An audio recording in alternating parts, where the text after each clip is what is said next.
আজকের এই আলোচনায় আবার সবাইকে আমি স্বাগত জানাচ্ছি। সেই সঙ্গে যে বিষয়টা এখন আলোচনা করতে চলেছি, তেভাগা আন্দোলন। ভারত ছাড়ো আন্দোলনের সময়কালে যে আন্দোলন হয়েছিল তেভাগা আন্দোলন, এই তেভাগা আন্দোলন সম্পর্কে আলোচনা আমি এখানে তোমাদের বলে দেবো ডিটেলস কেন হয়েছিল। এখানে দেখো যে বিষয়টা তেভাগা আন্দোলন হওয়ার যে কারণগুলো ছিল, এখানে লেখা আছে ফ্লাউড কমিশন কবে রিপোর্ট প্রকাশিত হয়। ফ্লাউড কমিশন একটা কারণ ছিল। 1937 খ্রিস্টাব্দে ফজলুল হক মন্ত্রিসভার নির্দেশে বাংলার ভূমি ব্যবস্থার অনুসন্ধানের জন্য ফ্লাউড কমিশন গঠিত হয়। ফজলুল হকের নেতৃত্বে এই 1937 খ্রিস্টাব্দে ফ্লাউড কমিশন গঠিত হয়েছিল। এই কমিশনে যেটা বলা হয়েছিল, দেখো এই রিপোর্টটা প্রকাশ হয়েছিল 1940। ফ্লাউড কমিশন গঠিত 1937 আর 40-এ প্রকাশিত হয়েছিল রিপোর্টটা। এখানে রিপোর্টে যেটা বলা হয়েছিল, এতে বাংলার ভাগ চাষিকে উৎপন্ন ফসলের 2/3 দেওয়ার সুপারিশ করা হয়। এখানে দেখো লিখেছে, দেখো 2/3 মানে 3 ভাগের 2 ভাগ চাষিদের পাওয়া উচিত, আর এখানে জমিদার বা সরকার 1 ভাগ পাবে। মানে মোট যদি 3 ভাগ হয়, সরকার পাবে 3-এর 1 ভাগ আর চাষি পাবে 3-এর 2 ভাগ। এই ফ্লাউড কমিশনে কিন্তু এটা সুপারিশ করা হয়েছিল। এটা একটা যেমন চাষিদের পক্ষে এটা সুপারিশ করা হয়েছিল, তেমনি আরেকটা আছে 50-এর মন্বন্তর। তোমরা যেন 76-এর মন্বন্তর, এটা কিন্তু 50-এর মন্বন্তর। 1943 সালে, যেটা বাংলা সাল ছিল 1350, বাংলার বিস্তীর্ণ অঞ্চলে যে ভয়াবহ দুর্ভিক্ষ দেখা দেয় ইতিহাসে তা 50-এর মন্বন্তর নামে পরিচিত। বাংলায় একটা ভয়াবহ দুর্ভিক্ষ হয়েছিল 1943, বাংলা 1350 সালে।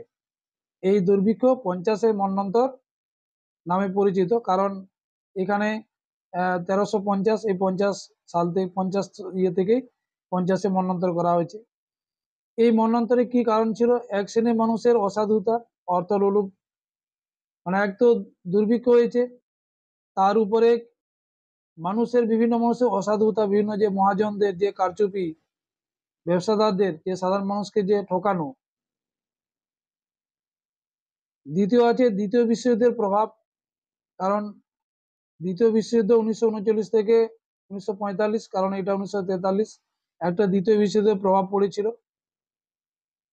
কারণ দ্বিতীয় বিশ্বযুদ্ধে ইংরেজরা ভারতকে একটা যুদ্ধরত দেশ হিসেবে ঘোষণা করেছিল, তার কিছুটা প্রভাব কিন্তু এখানে ভারতবর্ষে পড়ে। প্রাকৃতিক দুর্যোগ, এটা একটা সবচেয়ে বড় একটা কারণ 50-এর মন্বন্তরের। তারপর সরকারের অকর্মণ্যতা, এই কতগুলো কারণের জন্য কিন্তু 50-এর মন্বন্তর একটা প্রভাব পড়েছিল। মানুষ একটা দুর্ভিক্ষের শিকার হয়েছিল। ফলাফল কি হয়েছিল? এখানে দেখো, অগণিত মানুষের মৃত্যু হয়েছিল, ব্যবসা বাণিজ্য ধ্বংস হয়ে গিয়েছিল, অসামাজিক কার্যকলাপ বৃদ্ধি পেয়েছিল, বাংলার জনজীবন বিপর্যস্ত হয়েছিল। এটা হচ্ছে 50-এর মন্বন্তর। এরপরে যে বিষয়টা আসছি, তেভাগা আন্দোলন। এখানে কিন্তু সেই বিষয়টাকে কেন্দ্র করে তেভাগা আন্দোলনটা হয়েছিল।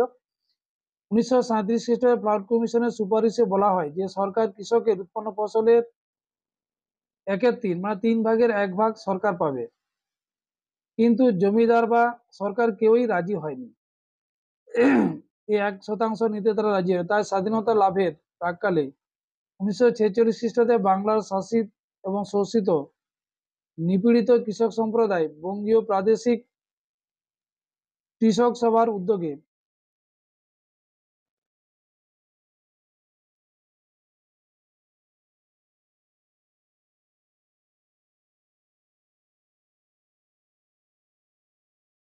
এবং কমিউনিস্ট পার্টির নেতৃত্বে জমিদার জোরদার ইংরেজ সরকারের বিরুদ্ধে যে আন্দোলন গড়ে তোলে, তা তেভাগা আন্দোলন নামে পরিচিত। তাহলে এখানে যে সুপারিশ ফ্লাউড কমিশনের, যে সরকার পাবে 3-এর 1 ভাগ, কৃষকরা পাবে 3-এর 2 ভাগ, তাই বাংলার শোষিত এবং নিপীড়িত মানুষ এবং তারা বঙ্গীয় প্রাদেশিক কৃষক সভার উদ্যোগে এবং কমিউনিস্ট পার্টির উদ্যোগে যে ইংরেজদের বা জোরদারদের বিরুদ্ধে যে আন্দোলন গড়ে তোলে 1946 খ্রিস্টাব্দে, সেটা তেভাগা আন্দোলন নামে পরিচিত। তাহলে তারা তেভাগা আন্দোলনটা, এখানে কিন্তু তারা যে আন্দোলনের যে পটভূমি তৈরি হয়েছিল সেটা কিন্তু ক্লাউড কমিশন এবং 50-এর মন্বন্তর। 1946 খ্রিস্টাব্দের শেষ দিকে দিনাজপুর জেলার সূত্রপাত ঘটলে অচিরেই তা সমগ্র বাংলাদেশে ছড়িয়ে পড়েছিল। যেখানে আন্দোলনের সূত্রপাত হয়েছিল, এখানে লাল পেনে লেখা আছে দেখো, দিনাজপুর জেলার রামচন্দ্রপুর গ্রামে সূত্রপাত, পরে 19টি জেলার মধ্যে ছড়িয়ে পড়েছিল। দিনাজপুর জেলা রামচন্দ্রপুর গ্রামে তেভাগা আন্দোলনের কিন্তু সূত্রপাত হয় 1946 খ্রিস্টাব্দে। তারপর সারা বাংলাদেশে ছড়িয়ে পড়েছিল। এখানে কারা নেতৃবৃন্দ ছিল, কারা তেভাগা আন্দোলনের উল্লেখযোগ্য নেতৃবৃন্দ ছিল? চারু মজুমদার, এটা খুব গুরুত্বপূর্ণ একটা নাম, এটা পরীক্ষায় আসে। অবনী লাহিড়ী, তাছাড়া বিষ্ণু চট্টোপাধ্যায়, হাজী দানেশ, এখানে বুড়িমা, এই বুড়িমা নামটা মনে রাখতে হবে। এখানে নিচে লেখা দেখো, জলপাইগুড়ি জেলার সমর মল্লিক, চারু মজুমদার এবং বুড়িমা, এরা কিন্তু জলপাইগুড়ির ওখানে কৃষকদের তারা কিন্তু নেতৃত্ব দিয়েছিল। আর এই যেগুলো বলছিলাম, বিষ্ণু চট্টোপাধ্যায়, হাঁচি, বুড়িমা জয়মণি, দীপেশ্বরী বাতাসি, বিমলা মণ্ডল প্রমুখ। দিনাজপুর জেলার গুরুদাস তালুকদার, অবনী লাহিড়ী, রংপুর জেলার সুধীর মুখার্জি, মণিকৃষ্ণ সেন, আর জলপাইগুড়ি যেটা বললাম চারু মজুমদার আর বুড়িমা, এরা তেভাগা আন্দোলনের প্রত্যেকেই নেতা নেত্রী ছিলেন, যে নামগুলো এখানে আছে। এরপরে যে আন্দোলনটা ছড়িয়ে পড়েছিল কোথায়? বাংলার দিনাজপুর, জলপাইগুড়ি, মালদহ, খুলনা, যশোর, পাবনা, মেদিনীপুর, সর্বত্র এই আন্দোলন দ্রুত বিস্তার ঘটে। 7,000 কৃষক, ক্ষেত মজুর ও নারী অংশগ্রহণ করে।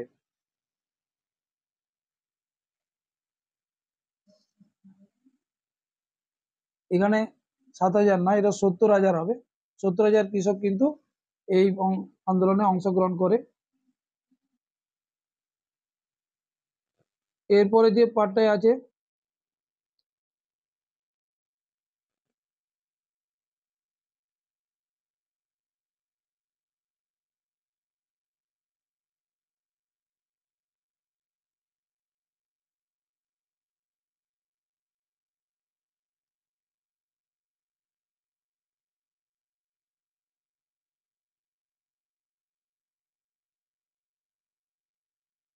আন্দোলনের কারণ আছে দেখো, জমিদার ও জোরদারদের শোষণ ও অত্যাচার কৃষকদের জীবন দুর্বিষহ করে তোলে, যে অত্যাচারের কারণে তাদের জীবন দুর্বিষহ হয়ে গিয়েছিল।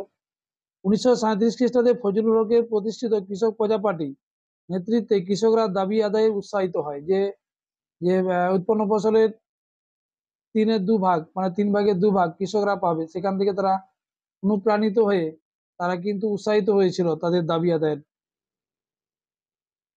পরে আছে দ্বিতীয় বিশ্বযুদ্ধ জনিত কারণে দ্রব্য মূল্যের বৃদ্ধি, মুদ্রাস্ফীতি কৃষকদের সংকট ঘনীভূত করে তোলে। সেই সময় দ্বিতীয় বিশ্বযুদ্ধ প্রাককালে ব্যবসা বাণিজ্য বন্ধ হওয়ার কারণে জিনিসপত্রের দাম আকাশ ছোঁয়া গিয়েছিল, যার জন্য কৃষকরা কিন্তু একটা প্রবল একটা সংকটের মধ্যে পড়েছিল। পরে যেটা আছে 1943 খ্রিস্টাব্দে বাংলায় ভয়ঙ্কর দুর্ভিক্ষ, এতে লক্ষাধিক মানুষের মৃত্যু হয়। কমিউনিস্টের নেতৃত্বে কৃষক আন্দোলন ভয়ঙ্কর হয়ে ওঠে। এই তেভাগা আন্দোলনে তাহলে এই কারণগুলো আছে। ফজলুল হকের কৃষক প্রজা পার্টি থেকে অনুপ্রাণিত, জমিদার জোরদারদের শোষণ, দ্বিতীয় বিশ্বজনিত কারণ, এবং 1943-এর দুর্ভিক্ষ, এতে লক্ষাধিক মানুষের যে মৃত্যু হয়, আর কমিউনিস্ট নেতাদের নেতৃত্ব। এটাকে যেটা বলছিলাম 70,000, এটা নয়, 70 লক্ষ করবে, 70 লক্ষ কৃষক, ক্ষেত মজুর, নারী কিন্তু এই তেভাগা আন্দোলনে অংশগ্রহণ করেছিল। এখানে তাদের কি দাবি ছিল? জমিতে চাষিকে দখলি সত্ত্ব দিতে হয়, মানে যে চাষির একটা যে অধিকার জমিতে, সে অধিকারটা কিন্তু দিতে হবে। উৎপন্ন ফসলের 2/3, মানে 3/2 ভাগ কৃষককে দিতে হবে। ভাগ চাষিকে খামারে ধান তুলতে দিতে হবে। ভূমি রাজস্বের পরিমাণ হ্রাস করতে হবে, যে রাজস্বটা অত্যধিক সেটা কমাতে হবে। জমিদারি প্রথার উচ্ছেদ ঘটাতে হবে, অবসান করতে হবে। ভাগ চাষি ধান বুঝে নিয়ে জমির মালিক রসিদ দেবে। আচ্ছা, এই আন্দোলনের যে স্লোগান আছে, আর এখানে একটা পয়েন্ট আছে, 12.5% বেশি সুদ মহাজন বা জমিদাররা দাবি করতে পারবে না। এটা একটা গুরুত্বপূর্ণ পয়েন্ট। 12.5% এই বেশি তারা কিন্তু সুদ তারা দাবি করতে পারবে না, জমিদার বা মহাজনরা। আন্দোলনের যে স্লোগান ছিল, আধি নয় তেভাগা চাই, জমিদারি প্রথা ধ্বংস হোক, লাঙ্গল যার জমিদার, এটা খুব থাকে যে লাঙ্গল যার জমিদার কোন আন্দোলনের এটা স্লোগান, বা নিজ খামারে ধান তোলো, আধি নয় তেভাগা চাই, এগুলো কিন্তু সবগুলোই তেভাগা আন্দোলনের স্লোগান ছিল। এই আন্দোলনের গুরুত্ব কি ছিল? জাতি ধর্ম বর্ণ নির্বিশেষে, হিন্দু মুসলমান পুরুষ নারী নির্বিশেষে সকলেই কিন্তু এই আন্দোলনে অংশগ্রহণ করেছিল। পরিশেষে 1949 খ্রিস্টাব্দে পশ্চিমবঙ্গ সরকার এক অর্ডিন্যান্স জারি করে তেভাগার দাবি স্বীকার করে নেয়। ঠিক আছে, তেভাগার দাবি স্বীকার করার পরেই কিন্তু আন্দোলনটা বন্ধ হয়েছিল। এটা 1949 একটা অর্ডিন্যান্স জারি করেছিল, এটা কৃষকদের পক্ষে আইন প্রতিষ্ঠা করা হয়েছিল। 1950 খ্রিস্টাব্দে বর্গাদার বিল জারি হলে এই আন্দোলন অবসান ঘটে। তাহলে মূলত এই আন্দোলন, একটা বর্গাদার বিল জারি হয়, কৃষকদের জমিতে অধিকার প্রতিষ্ঠা করা হয়, তারপর থেকে আন্দোলন কিন্তু বন্ধ হয়ে গিয়েছিল। বাকি এখান থেকে একটু শর্ট কোশ্চেন তোমরা দেখে নিতে পারবে। তাহলে এই বিষয়টা তোমরা করবে গুরুত্ব, যে কৃষকদের দাবি কি ছিল, তারপরে এখানে যে কারণটা আছে, আর আগের যে পেজটা দেখালাম, এই ছিল তেভাগা আন্দোলনের যে আলোচনার বিষয়। এরপরে আরো নতুন বিষয় নিয়ে আমি নিয়ে আসবো।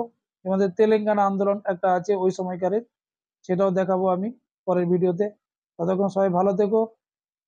আরেকটা বলবো, যারা সাবস্ক্রাইব করোনি অবশ্যই সাবস্ক্রাইব করো। সাবস্ক্রাইব ছাড়া চ্যানেল গ্রো করবে না।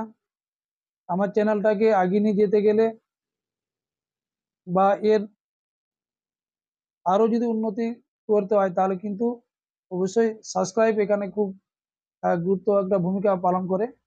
তাই বলবো, যারা দেখছো বা আছো, আমি বলবো তারা তোমরা অবশ্যই সাবস্ক্রাইবটা করো। ভালো না লাগলেও তোমরা কমেন্ট করো। তোমাদের যদি কিছু জানার বিষয় থাকে তাহলেও কিন্তু কমেন্ট করে জানাবে। আমি কিন্তু তোমাদের সেই মানে সমস্যা মেটানোর আমি অবশ্যই চেষ্টা করব, এবং সেটা তোমাদের কমেন্টের পরে পরেই। তাই তোমরা অবশ্যই কমেন্ট করো। আর সবাই ভালো থেকো, লাইক দেবে, প্রয়োজনে শেয়ার করবে। এই বলেই আজকে আমি এই ভিডিওটা শেষ করছি। সবাইকে গুড নাইট।